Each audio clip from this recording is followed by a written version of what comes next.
قال النبي صلى الله عليه وسلم كنت نهيتكم عن زيارة القبور ألا تزوروها فإنها تذكرة الآخرة أو كما قال عليه الصلاة والسلام.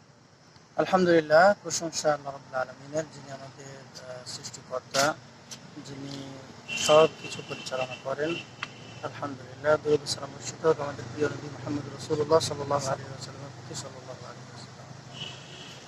প্রিয় দর্শক শ্রোতা ভাই বন্ধুগণ, আজকে আমরা এমন একটা জায়গাতে এসেছি যে জায়গাতে প্রত্যেকটা নাফসকে, প্রত্যেকটা আত্মাকে আসতেই হবে। বিশেষ করে মানুষ যারা আমরা, আমাদের আসতেই হবে। সর্বশেষ ঠিকানা আমাদের এখানে। এমন একটা জায়গাতে আমরা বর্তমানে রয়েছি, আপনাদের দেখানোর চেষ্টা করছি। দেখেন, এটাকে বলা হয় মাকবারা, কবরস্থান, যেখানে দাফনের কাজ শেষ করা হয়। তো এই কবরস্থান, এটাতে আমাদের বেশি বেশি আসা উচিত। কবরস্থানে বেশি বেশি আসলে কি হয়, রাসূলুল্লাহ সাল্লাল্লাহু আলাইহি ওয়াসাল্লাম তিনি বলছেন ইন্নাহা তুযাক্কিরুকাল আখিরা।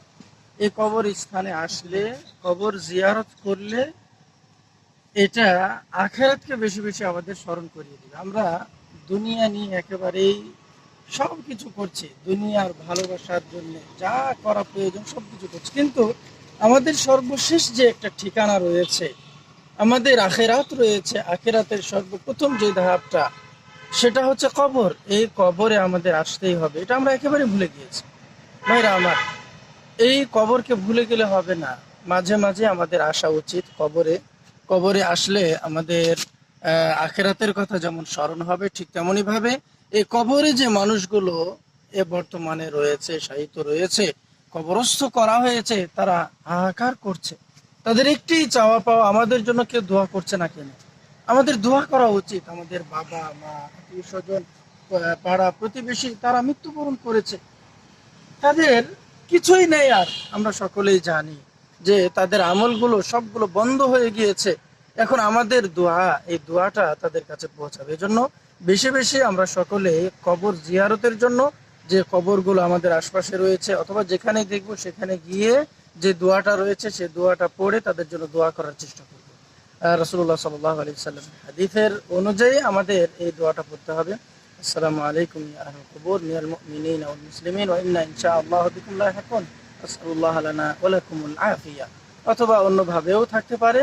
তো এইভাবে করে আমাদের এই দোয়াটা পড়তে হবে এবং পরবর্তীতে আমরা যদি চাই হাত তুলে আমরা দোয়া করতে পারি। আল্লাহর কাছে আমরা বেশি বেশি দোয়া করব আমাদের যারা মৃত্যুবরণ করেছেন তাদের জন্য। তারা যাতে করে কোনো কারণে, যদি তাদের কোনো গুনার কারণে যদি তাদের শাস্তি হয়ে থাকে কবরে, আল্লাহ যেন তাদের এই শাস্তিকে লাঘব করে দিয়ে আমাদের এই দোয়াটা তাদের নাজাতের অন্যতম একটা মাধ্যম করে দেন। এভাবে করে আমরা বেশি বেশি দোয়া করবো। আল্লাহ রাব্বুল আলামিন আমাদের সকলকে সেই তৌফিক দান করুন। বিশেষ করে আরেকটি জিনিস, আমাদের কবর দেওয়ার ক্ষেত্রে, প্রিয় ভাই বা বন্ধুরা, কবর দেওয়ার ক্ষেত্রে আমরা অনেক সময় ভুল করে থাকি। সেটা হলো, আমরা কবরকে উঁচু করি এবং সুন্দরভাবে বিল্ডিং দিয়ে সাজিয়ে সেখানে নাম ইত্যাদি বিভিন্ন কাজ করে থাকি। এটা ইসলাম সাপোর্ট করে না। এটা করে লাভটাই কি বা বলে? আমাদের আকল তো আল্লাহ রাব্বুল আলামিন দিয়েছেন, এটা করে আমাদের লাভটা কি? এই যে কবরগুলো পাকা করা আছে, এই কবর পাকা করে আমাদের একেবারে কোনোই লাভ নেই। আমরা কেন চিহ্ন রাখবো? দেখেন, রাসূলুল্লাহ সাল্লাল্লাহু আলাইহি ওয়াসাল্লামের যে সাহাবাগণ, তারা মৃত্যুবরণ করেছেন। অসংখ্য সাহাবা, বাকিউল গারকাত, সেটাকে বলা হয় মসজিদে নববীর পাশে একেবারে। সেখানে দেখেন অসংখ্য অসংখ্য অগণিত কবর। সেই কবরগুলো চেনা যায় না, সেখানে লেখা নেই এবং উঁচু করা নেই। তো আমরা রাসূলুল্লাহ সাল্লাল্লাহু আলাইহি ওয়াসাল্লামের অনুসরণ করার জন্যে এই কবরগুলোকে উঁচু করব না। উঁচু কবর থাকলে সেগুলোকে একেবারেই কি করতে হবে? একেবারে সমান করে দিতে হবে। রাসূলুল্লাহ সাল্লাল্লাহু আলাইহি ওয়াসাল্লামের সেটা আদেশ। এসে আদেশ মানার জন্য আমাদের অবশ্যই কবরকে আমরা বড় করব না এবং সুন্দর করে ইট দিয়ে অথবা অন্য কিছু দিয়ে উঁচু করব না। উঁচু না করে স্বাভাবিকভাবে রাখবো। হ্যাঁ, তবে এই যে আমরা দেখতে পাচ্ছি কবর, এভাবে যদি আমরা করি তাহলে কোনো সমস্যা নেই। কারণ হচ্ছে এটা বিভিন্ন জিনিস থেকে যাতে করে কবর বাঁচতে পারে। বিশেষ করে বিভিন্ন শিয়াল রয়েছে, অন্য কিছু রয়েছে, এগুলার কারণে সাথে সাথে এগুলো তুলে নিয়ে যায়। এগুলার কারণে আমরা যদি এগুলো ব্যবহার করি এতে কোনো সমস্যা নেই, কারণ এগুলো শেষ হয়ে যাবে। আর যখনই শেষ হয়ে যাবে তখনই দেখা যাবে কবরে যা কিছু রয়েছে এগুলা একেবারেই শেষ হয়ে যাবে, একেবারে মাটির সাথে মিশে যাবে। তখন আর সমস্যা হবে না। এক্ষেত্রে আমরা এগুলা কাজ করতে পারি, কবর উঁচু করার কাজ আমরা করতে পারি না।